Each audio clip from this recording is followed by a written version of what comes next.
తెలంగాణ రక్షణ సేన చీఫ్ కవిత సంచలన వ్యాఖ్యలు చేశారు. డూప్లికేట్ ఓట్లతోనే సీఎం రేవంత్ గెలిచారని ఆరోపించారు.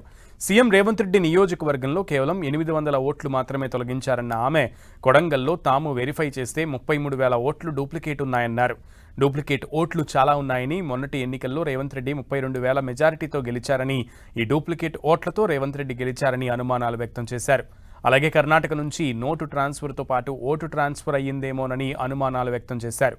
దీనిపై ఎన్నికల సంఘం సమాధానం చెప్పాలని డిమాండ్ చేశారు కవిత.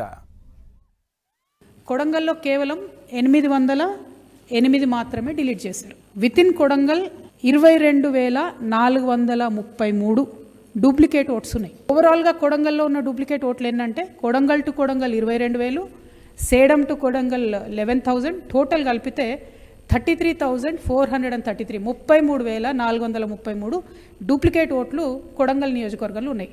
మన ముఖ్యమంత్రి గారు మొన్న గెలిచిన మార్జిన్ ఎంత? 32,532. మనమేమనుకున్నామంటే కర్ణాటక నుండి కాంగ్రెస్ వాళ్ళకి ఫండ్స్ వచ్చినాయేమో అనుకున్నాం. ఇప్పుడు ఇది చూస్తుంటే సేడం నుంచి ఓట్లు కూడా వచ్చినట్టు కనబడుతుంది నాకైతే. దీని మీద ఖచ్చితంగా ఎన్నికల కమిషన్ రివ్యూ చేయాలని చెప్పి నేను కోరుతా ఉన్నాను.